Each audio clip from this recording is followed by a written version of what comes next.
ဖြစ်ပြီးဆိုလို့ဆိုတော့ဆက်တယ်ကျွန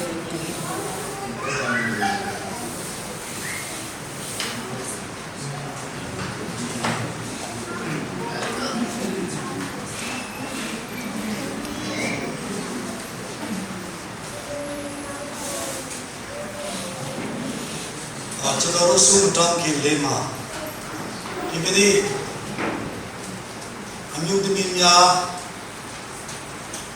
Mother Day ကျင်းပနိုင်ဖို့ကိုဆောင်ပြတဲ့ဘုရားသခင်ရဲ့ကျေးဇူးတော်ကိုစီးဥစွာချီးမွမ်းပါတယ်။အာမင်။မိခင်များအားလုံးဘုရားသခင်ကောင်းချီးပေးပါစေ။အာမင်။ဒီနေ့အမျိုးသမီးများနေ့ထူးနေ့ရဲ့အတင်းတော်ကြီးတစ်ခုလုံးမှာလည်းနေ့ထူးနေ့ရဲ့အနေဖြင့်တမတ်တယ်လို့တကဘာလုံးမှာလည်းဒီနေ့ဆိုရင် Mother Day ဖြစ်ပါတယ်။ဒါကြောင့်မို့လို့ဒီကနေ့ကျမ်းမာနဲ့အိန္ဒိယမှာအတင်းတော်နဲ့မိခင်များနဲ့အစီအစဉ်ပြုလုပ်နေရခြင်းဒီလည်းပဲတကယ်ပဲဘုရားသခင်ရဲ့ကျေးဇူးတော်တတ်ကြောင်ဖြစ်ပါတယ်။အဲ့တော့ဒီနေ့မိခင်များအတွက်ဆုတောင်းဖို့ဖြစ်တော်များတဲ့မိခင်များကြီးမိသားစုအတွက်သားသမီးများအတွက်မူမြတ်တဲ့မိခင်များဖြစ်ကြပါတယ်။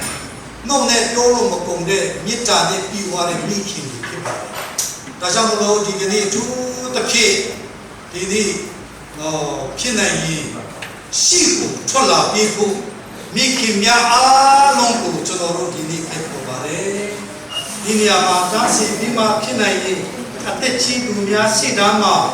အတမဟုတ်တတ်နိုင်တယ်လို့ဝိုင်းရအောင်နော်။တတ်နိုင်တယ်လို့ဝိုင်းပြီးမှကျွန်တော်တို့စုမတောင်းခင်မှာမိမိသားသမီးများဒါမှမဟုတ်ဆက်ဆံရမိနဲ့ဖြစ်ထောင်ကားဒီနေ့ဘုရားသခင်ထာမှာကျေးဇူးတော်ချင်းပွားပြီးမှကျေးဇူးတင်တယ်လို့မိခင်များကိုဒီလည်းပဲသားသမီးများကဘုရားရှိလူရှိမှကျေးဇူးတင်ရမယ့်အချိန်ဖြစ်ပါတယ်။ဒါကြောင့်မလို့မိခင်များအားလုံးဒီနေရာမှာရှိမှထွက်လာပြီးမှတန်းစီပြီးကြပါလို့ယေရှုနာမနဲ့ဖိတ်ခေါ်ပါတယ်။တချို့တွေကခလေးမမွေးတဲ့မိခင်လည်းရှိနေတယ်။ဒါတွေအားလုံးလည်းပါဝင်တယ်။ပြီးတော့တချို့တွေကဝိညာဉ်သားသမီးများမွေးတဲ့သူလည်းရှိတယ်။ဒါတွေအားလုံးကိုကျွန်တော်တို့အားလုံးကိုဖိတ်ခေါ်ခြင်းဖြစ်ပါတယ်လို့ယောက်ျားတော့မပါဘူးနော်။ဆီယမလူသားကြီးလည်းလူကြီးလည်းပဲဝိညာဉ်သားသမီးများစွာဘုထုံနေစေဖြစ်ပါတယ်။သူလည်းပေါ့ပါတယ်သူနဲ့စေတူတဲ့သူလည်းရှိနေတယ်မိခင်များအားလုံးကိုဖိတ်ခေါ်ပါတယ်လို့ဒီနေ့ဒီနေ့များကြီးဖြစ်ပါတယ်။အလားဆုံးပြည့်နေတယ်ဖြစ်နေတယ်လို့ကျွန်တော်ယုံကြည်ပါတယ်။ဒါကြောင့်မို့လို့ဒီနေ့တော့အချိန်လဲယူရအောင်ပေါ့နော်။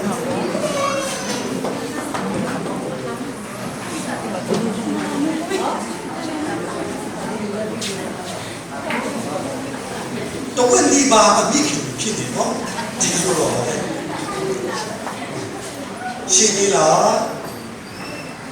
မရှိတော့ဘူးဆိုရင်ကျွန်တော်တို့သားသမီးများကိုဖိတ်ခေါ်ခြင်းတဲ့အချိန်ဖြစ်ပါတယ်တချို့တွေအတွက်ကိုသားသမီးမရှိတဲ့သူလည်းရှိနိုင်တယ်ဒါပေမဲ့အနည်းဆက်ဆုံးဆက်ဆံတဲ့သူကနေလည်းပြုလို့ရပါတယ်ဆိုတာကိုကျွန်တော်ပြောသွားချင်ပါတယ်နံပါတ်1အနေနဲ့အမိများအဖွားများအတော်များကို Happy Mother Day ဆိုကြတော့နှုတ်ဆက်ရင်းနဲ့သမီးများသမီးအပေါ်မှာထားရှိတဲ့မေတ္တာကိုကျေးဇူးတင်ပါတယ်ကလူမငိုက်တကမင်းရင်ပေါ်ဝါငင်းလောင်သူကဆွေရဲ့မီဇိုလိုအဲ့ဒါများလို့ကိုဘာသာပြန်လိုက်တော့ကျွန်တော်ပြန်လာတဲ့ကိုတော့အစီအမံနဲ့ထင်ပါတယ်အဲ့ဒါကြောင့်မလို့ဒီကနေ့ဒီအပြုကိုအားဖြင့်တာတာပဲနဲ့နှုတ်နဲ့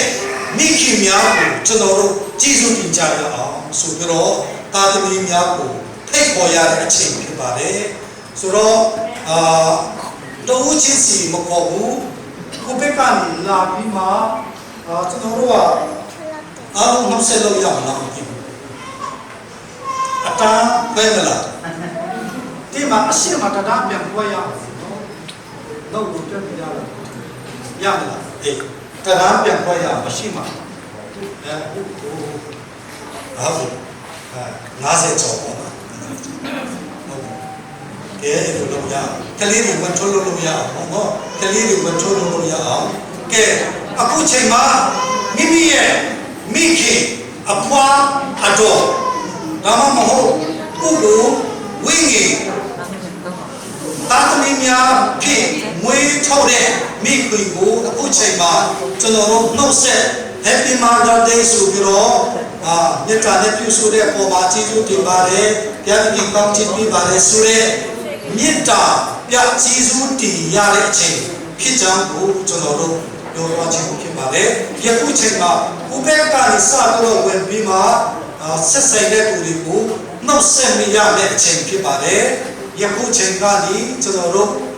စနေပြီဖြစ်ပါတယ်။အားလုံးကိုတာသမီများ